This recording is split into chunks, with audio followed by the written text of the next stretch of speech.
Hello friend, this is me, your host. Welcome back to our channel. I hope you all are well and doing great. So today I'm back with another video, with another book to give a review on. It's The Hidden Life of Trees. This is by Peter Wohlleben. This is all about the trees, that what they feel and how they communicate. Friendships. Years ago, I stumbled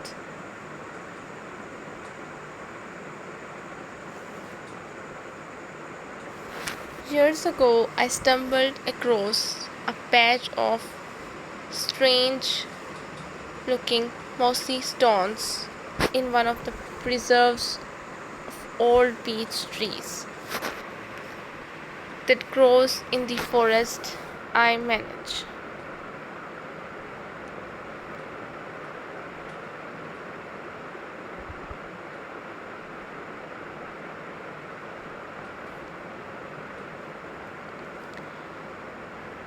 Casting my mind back, I realized I had passed by them many times before without paying them any heed. But that day I stopped and bent down to take a good look. The stones were an unusual shape. They were gently curved with hollowed out areas.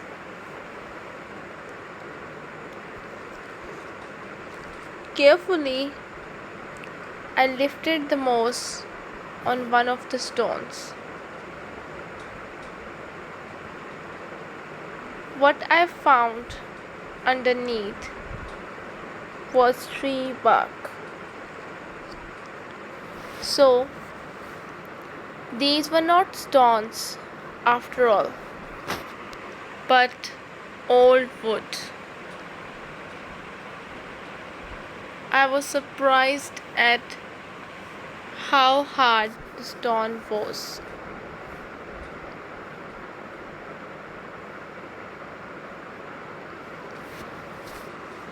Because it usually takes only a few years for beech wood lying on damp ground to decompose.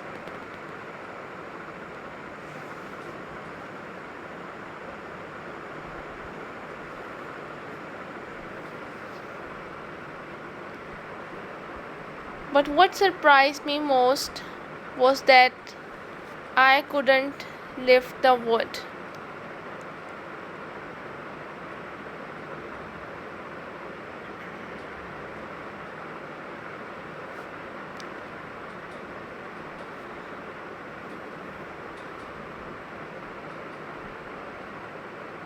It was obviously attached to the ground in some way.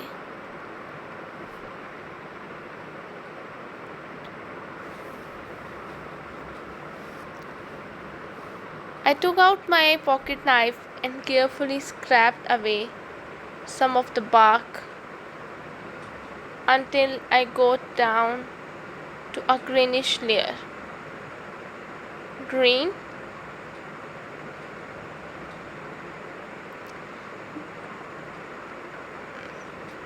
This color is found only in chlorophyll, which makes new leaves green.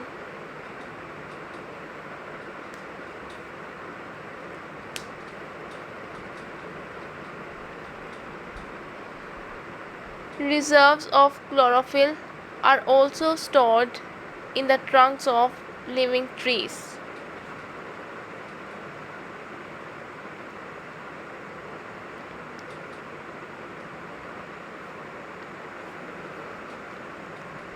That could mean only one thing. This piece of wood was still alive.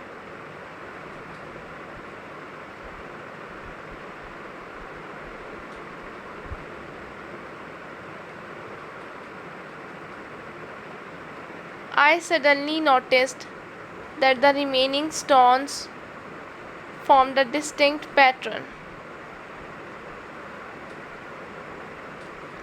They were arranged in a circle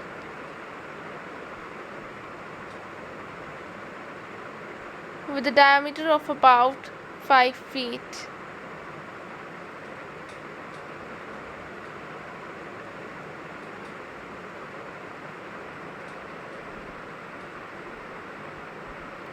What I had stumbled upon were the gnarled remains of an enormous Asian tree stump.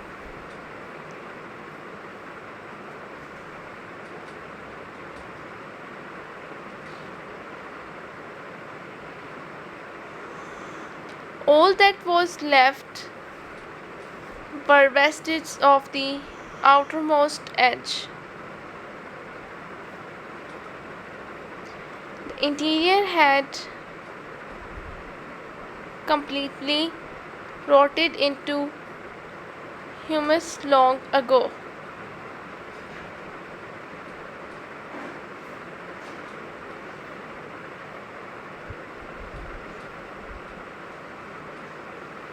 A clear indication that the tree must have been felled at least 400 or 500 years earlier.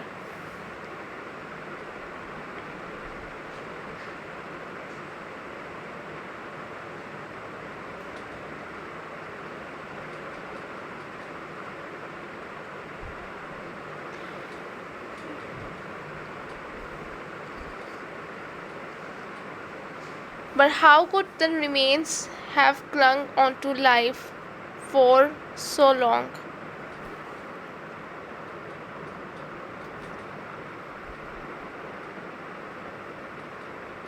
Living cells must have food in the form of sugar.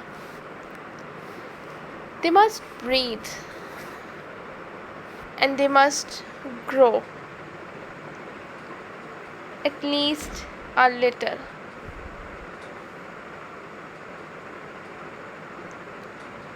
But without leaves, and therefore without photosynthesis, that's impossible.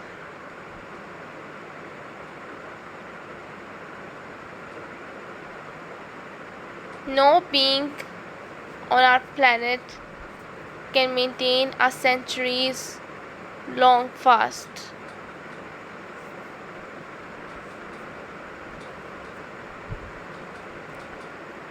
Not even the remains of a tree, and certainly not a stump that has had to survive on its own.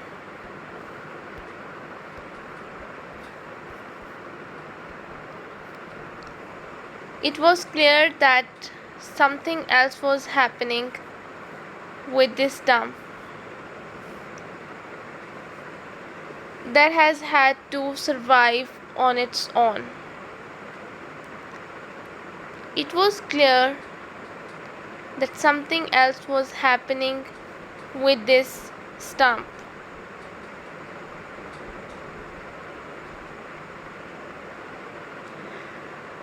It must be getting assistance from neighboring trees.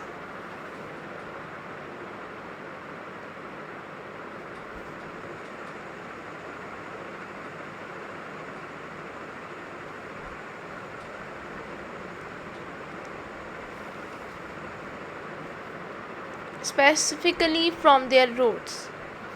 Scientists investigating similar situations have discovered that assistance may either be delivered remotely by fungal networks around the root tips.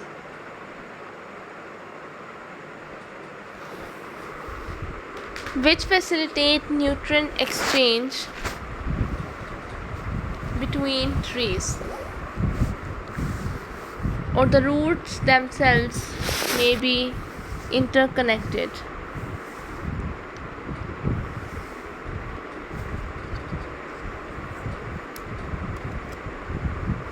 In the case of the stump,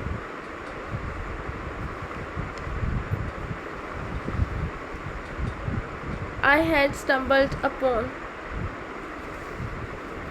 I couldn't find out what was going on because I didn't want to injure the old stump by digging around it.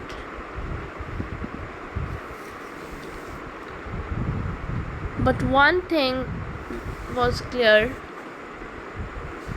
the surrounding beaches were pumping sugar to the stump to keep it alive.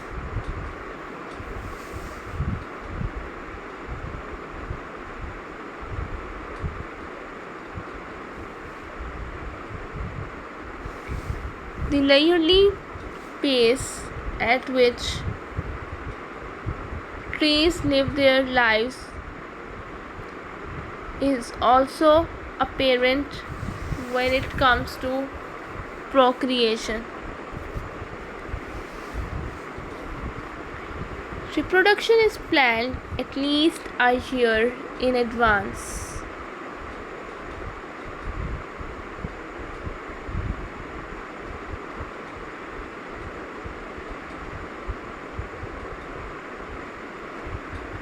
Whether tree love happens every spring depends on the species.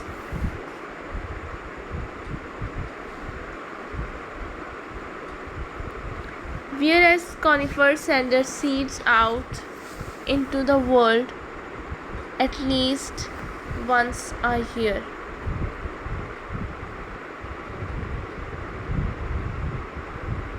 Deciduous trees have a completely different strategy.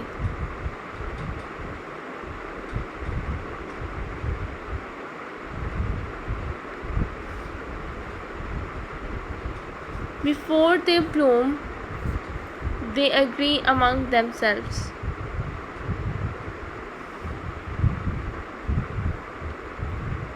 Should they go for it next spring, or would it be better to wait a year or two?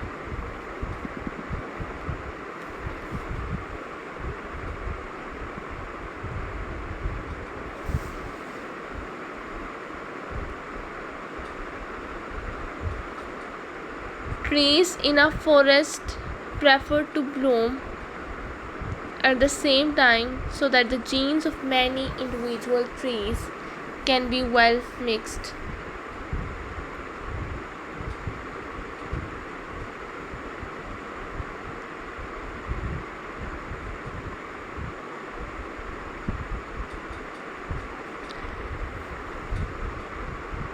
Conifers and deciduous trees agree on this, but deciduous trees have one other factor to consider. Browsers such as wild boar and deer.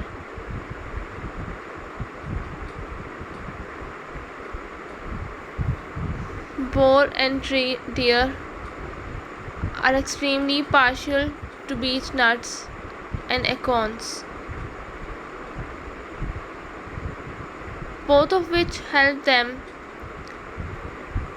put on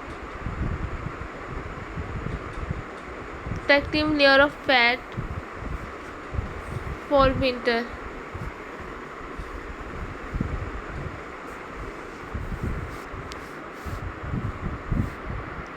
They seek out these nuts because they contain up to 50% oil and starch,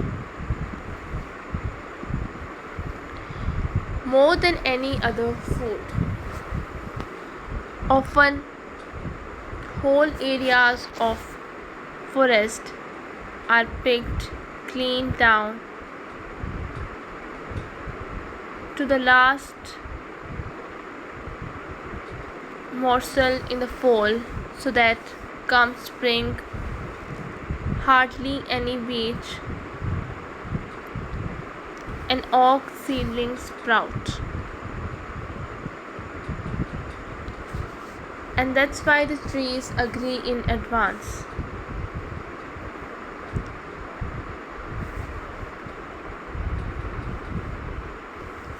If they don't bloom everywhere,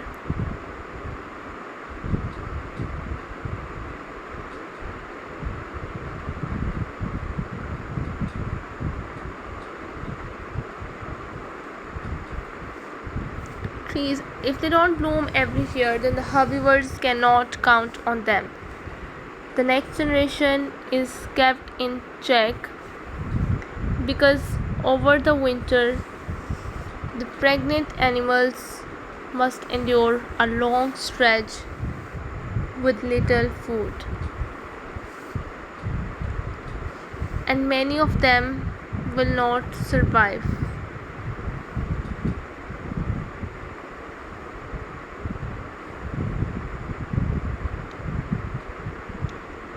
When the beeches or oaks finally all bloom at the same time and set fruit, then it is not possible for the few herbivores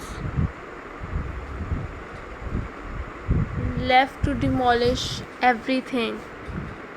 So there are always enough undiscovered seeds left over to sprout.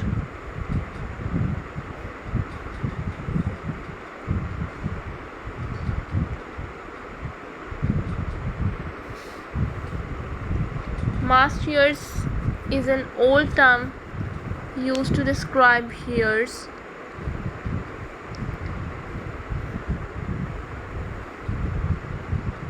when beeches and oaks set seed.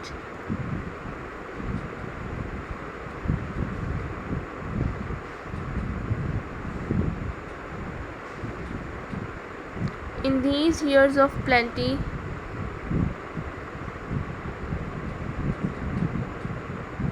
wild boar can triple their birth rate because they find enough to eat in the forests over the winter.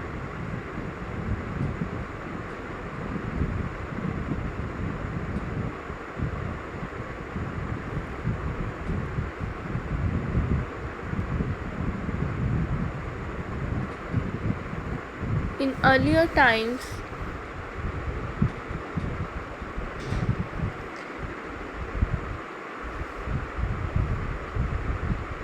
European peasants used the windfall for the wild boar's tame relatives. Domestic pigs, which they herded into the woods. The idea was that the herds of domestic pigs would gorge on the wild nuts and fatten up nicely before they were slaughtered.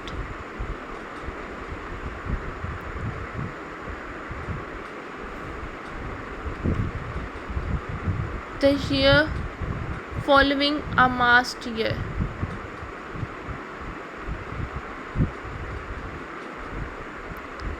wild boar numbers usually crash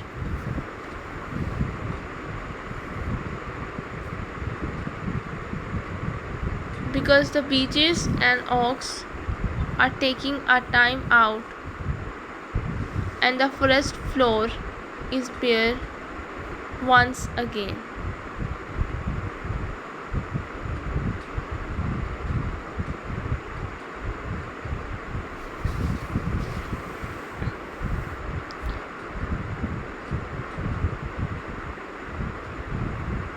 When beeches and oaks put blooming on hold, for a number of years. This has grave consequences for insects as well, especially for bees.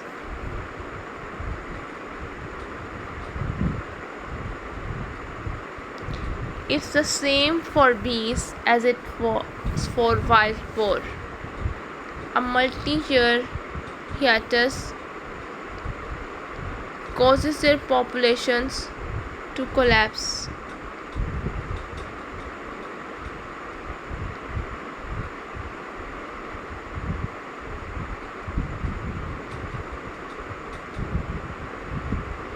Or more accurately, could cause them to collapse. Because bees never build up large populations in deciduous forests in the first place.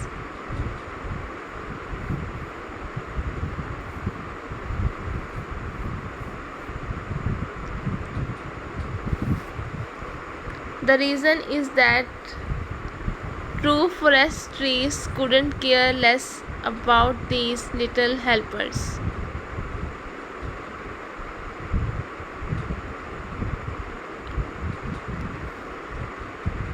What use are the few pollinators left after barren years, when you then unfurl millions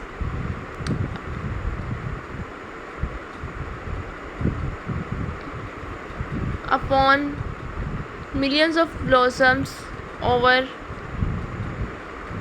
hundreds of square miles?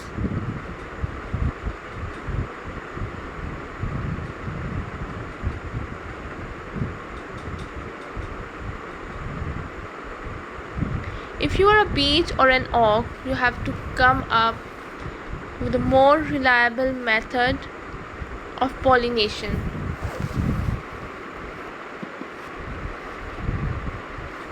Perhaps even one that doesn't exact payment. And what could be more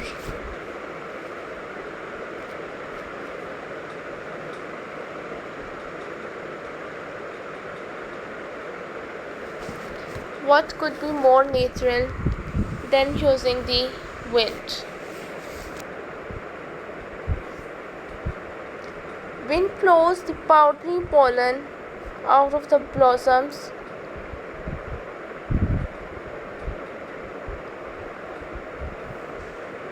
and carries it over to neighboring trees.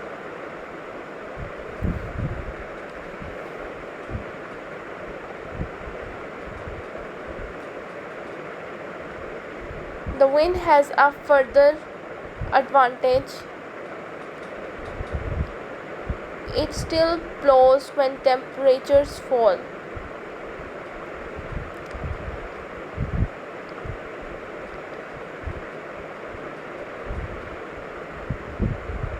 Even when they drop below 53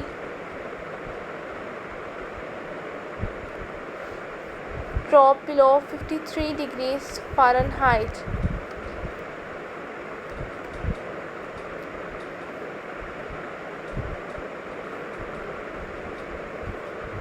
Which is when it gets too chilly for bees and they stay home.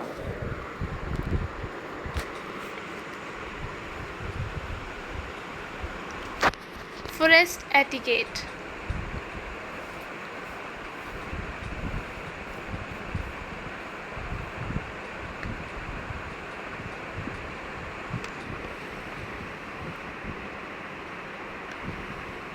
In the forest,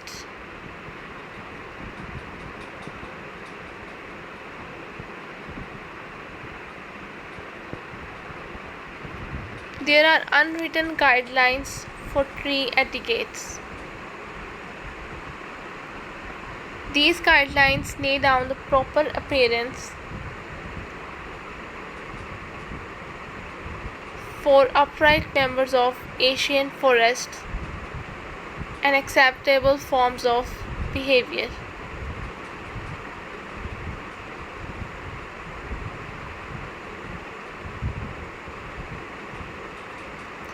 This is what a mature, well-behaved, deciduous tree looks like.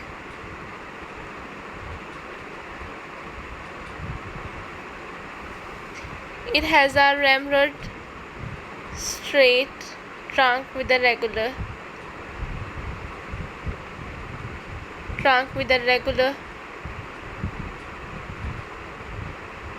orderly arrangement of wood fibers.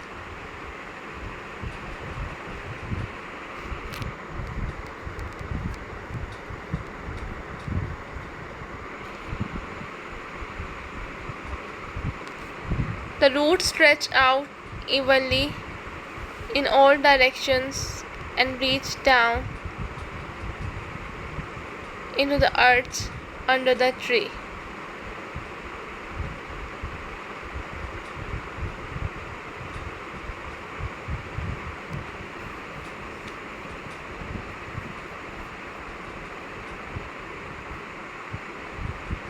In its youth, the tree had narrow branches extending sideways from its trunk.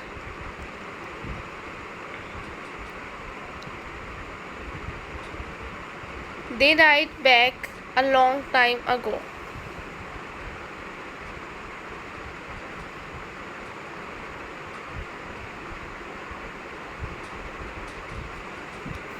And the tree sealed them off with fresh bark and new wood,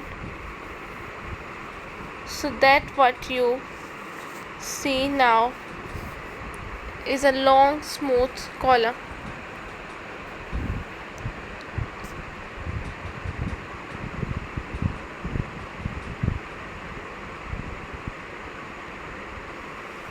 Only when you get to the top do you see a symmetrical crown formed of strong branches angling upward like arms raised to heaven.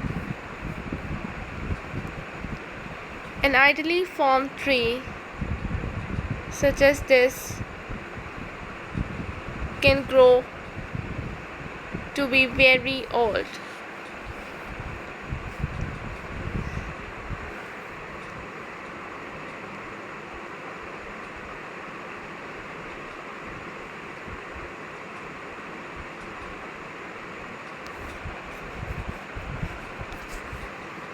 Similar rules hold for conifers, except the topmost branches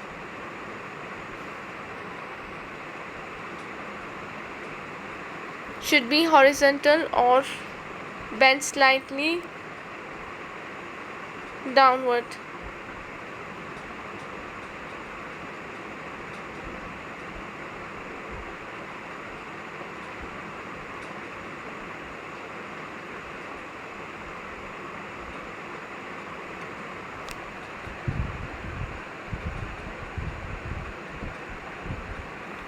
And what is the point of all this? Deep down inside, do trees secretly appreciate beauty?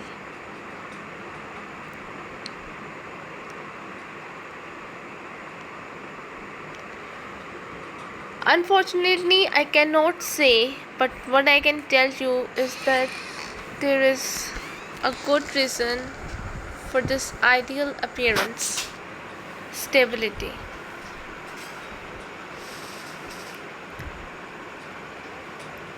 The large crowns of mature trees are exposed to turbulent winds, torrential rains, and heavy loads of snow.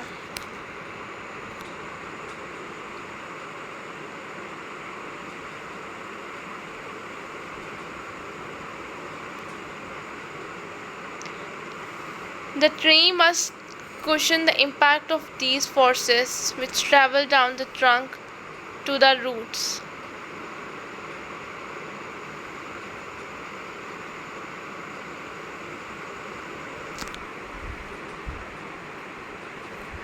The roots must hold out under the onslaught so that the tree doesn't topple over.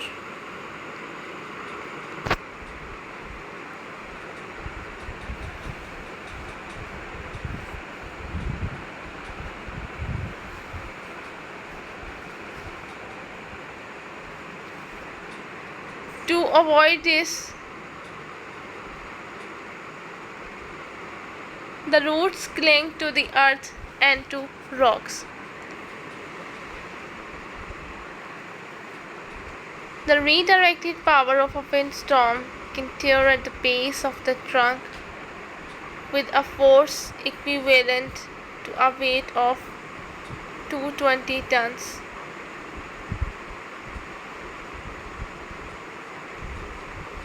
If there is a weak spot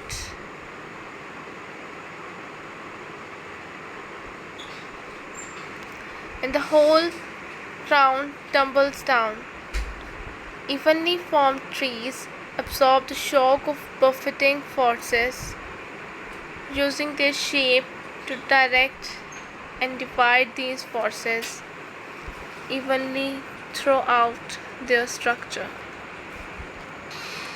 Tree school. Thirst is harder for trees to endure than hunger.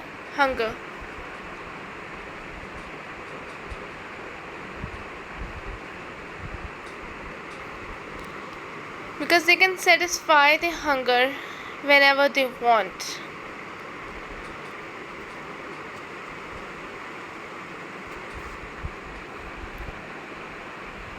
Like a baker who always has enough bread,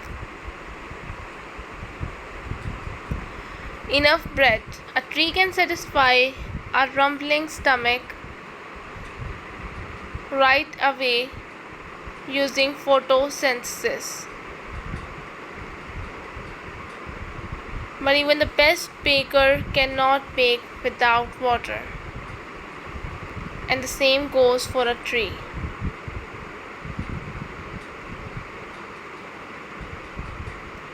Without moisture, food production stops.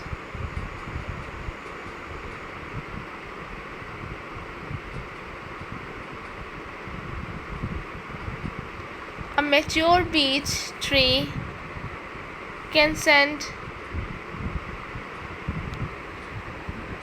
more than 130 gallons of water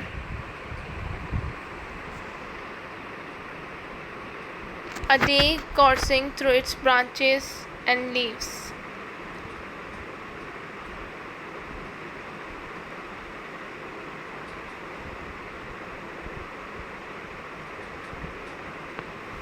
And this is what it does as long as it can draw enough water up from below.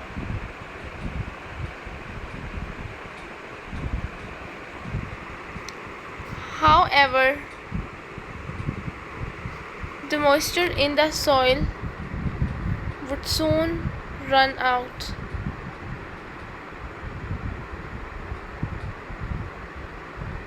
If the tree were to do that every day in summer.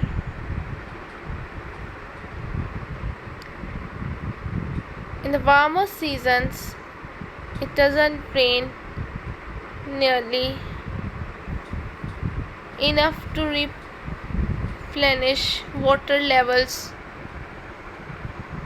in the desiccated soil.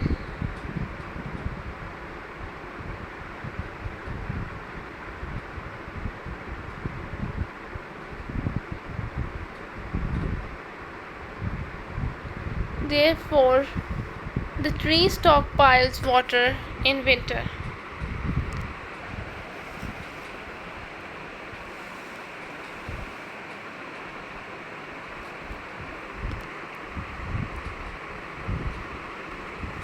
In winter, there is more than enough rain and the tree is not consuming water.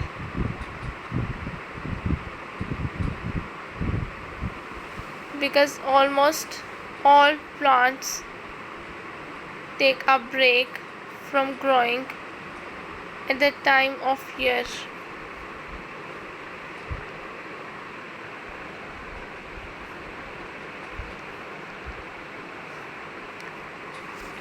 Together with below ground accumulation of spring showers, the stockpiled water usually lasts until the onset of summer.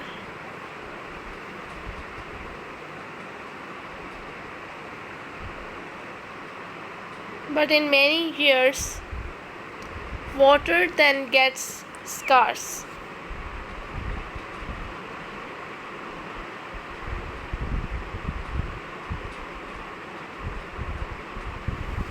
After a couple of weeks of high temperatures and no rain, forests usually begin to suffer. The most severely affected trees are those that grow in soils where moisture is usually particularly abundant.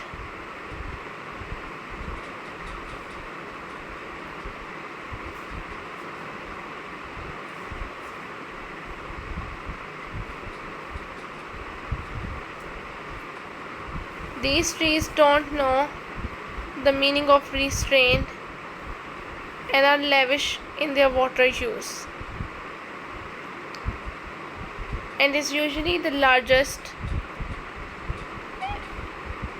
and most vigorous trees that pay the price for this behavior.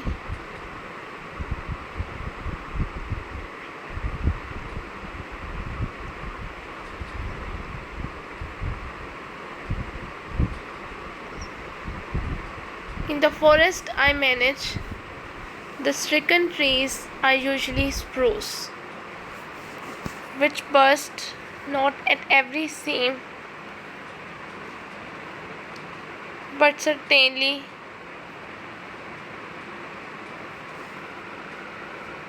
along their trunks.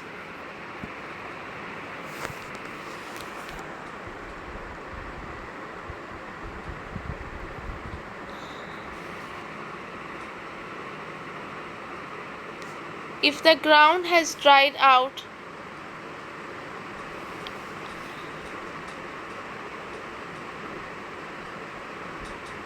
and the needles high up in the crown are still demanding water,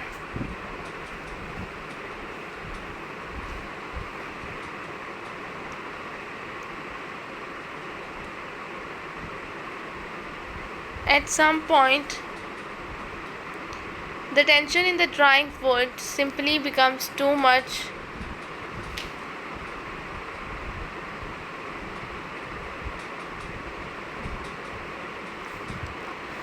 The tension in the drying wood simply becomes too much for the tree to bear.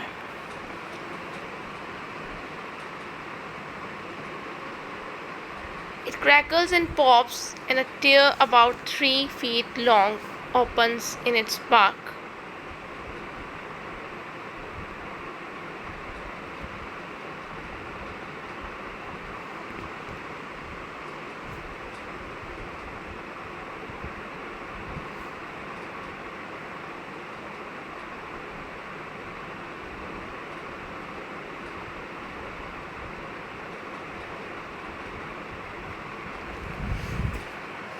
This tear penetrates deep into the tissue and severely injures the tree.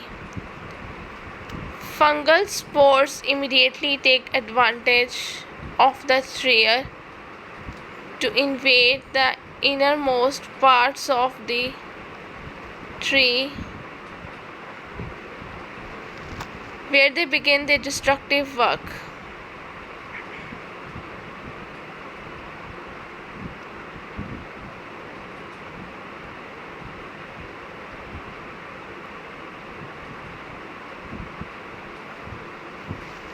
In the years to come, the spruce will try to repair the wound.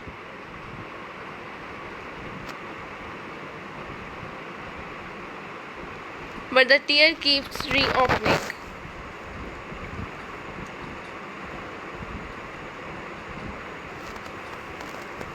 But their tear keeps reopening. From some distance away, you can see a black channel streaked with pitch that bears witness to this painful process.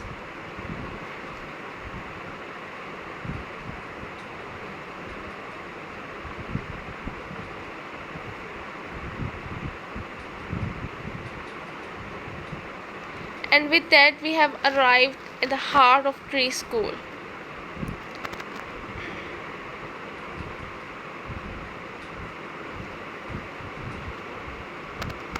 Unfortunately,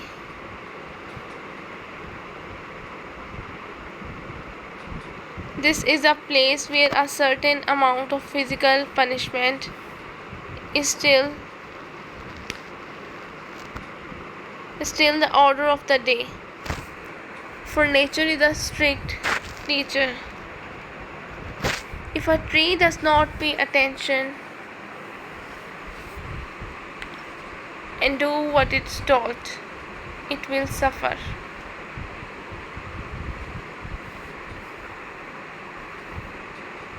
Splits in its wood, in its bark, in its extremely sensitive cambium.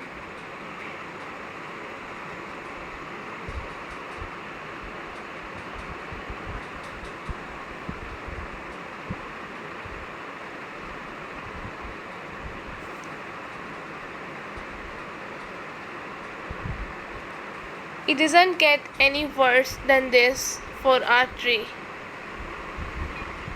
It has to react. And it does this not only by attempting to seal the wound.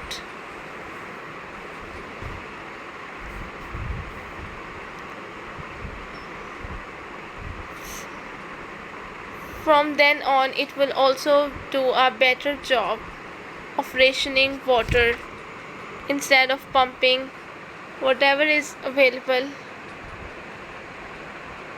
out of the ground as soon as spring hits, without giving a second thought to taste.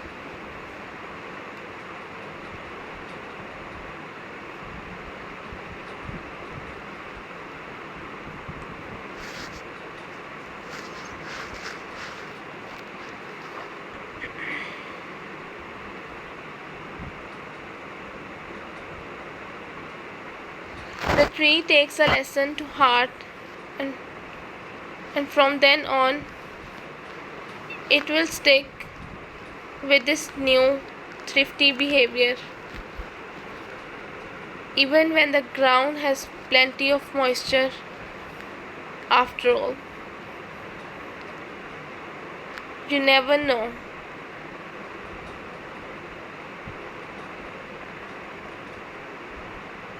It's no surprise that it is spruce growing in areas with abundant moisture that are affected in this way.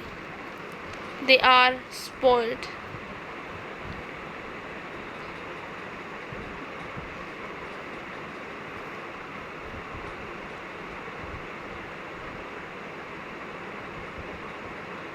Trees are very social beings and they help each other out. But that is not sufficient for successful survival in the forest ecosystem. Every species of tree tries to procure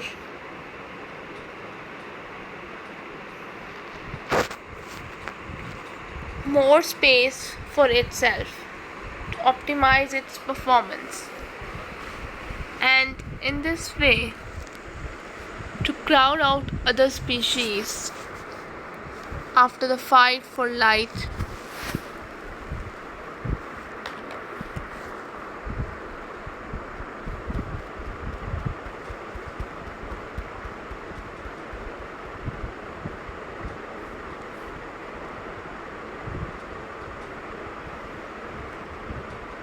It is the fight for water that finally decides who wins.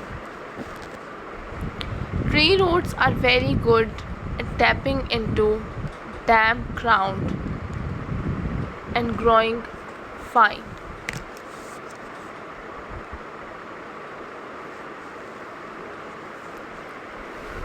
Fine hairs to increase their surface area so that they can suck up as much water as possible.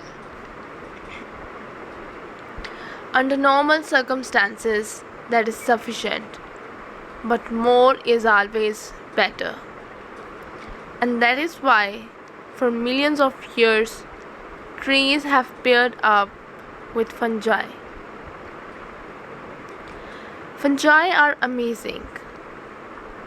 They don't really conform to the one size fits all system.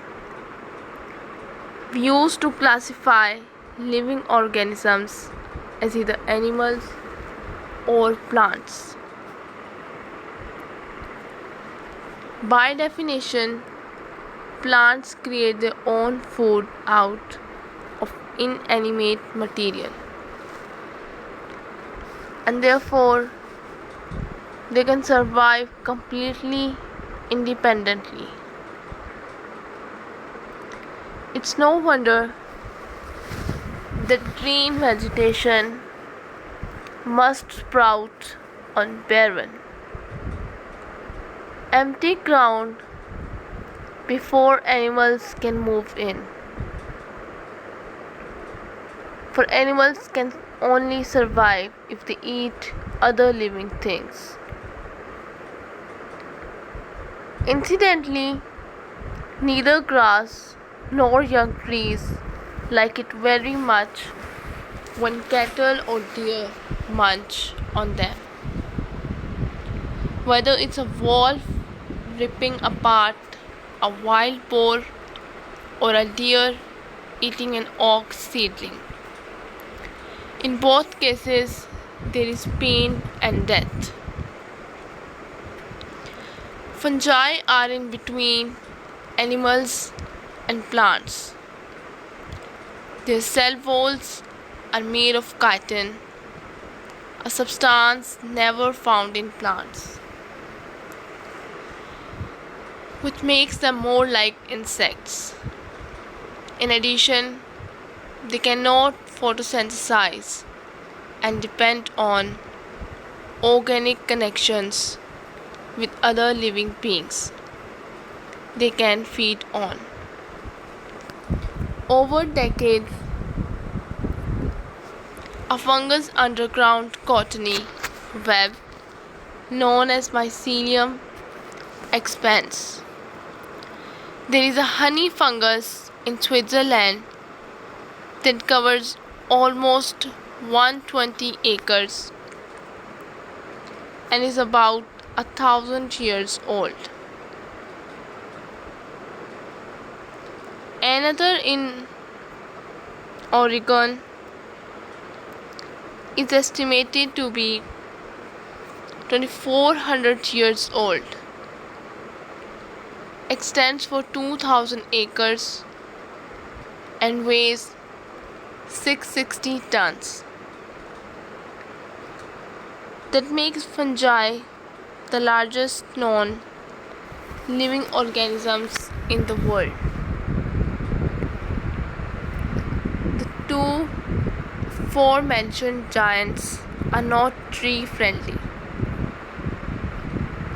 They kill them as they prowl the forest in search of edible tissue.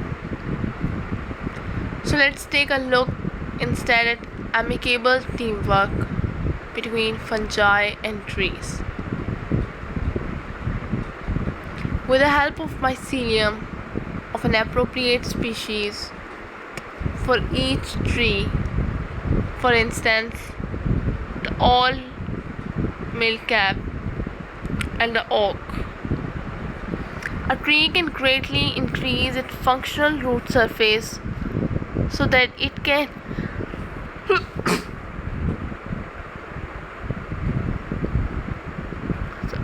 suck up considerably more water and nutrients. You find twice the amount of life-giving nitrogen and phosphorus in plants that cooperate with fungal partners than in plants that tap the soil with their roots alone. A sense of time. In many latitudes, forests drop leaves in the fall and leaf out in the spring, and we take this cycle for granted.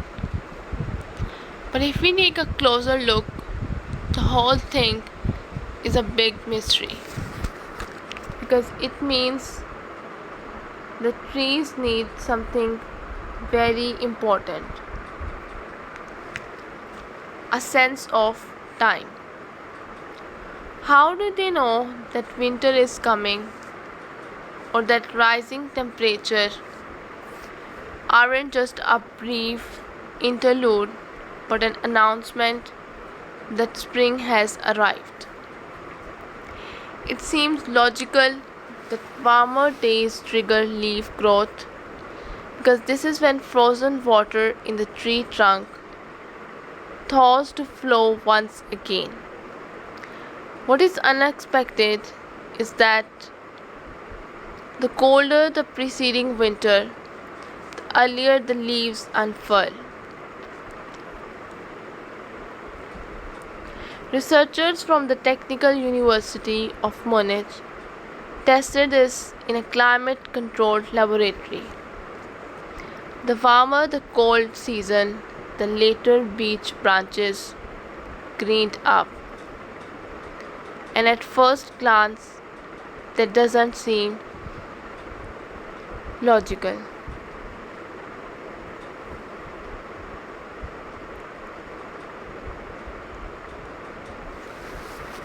So this is all we have from this book, from this story. I hope you guys like this and get the useful information from this book. And if you like this book, don't forget to press the like button. And if you wanted to buy it, you can buy it from our website, which is Best Book for You. So I'll be back with another video with another book. Till then, just take care and goodbye.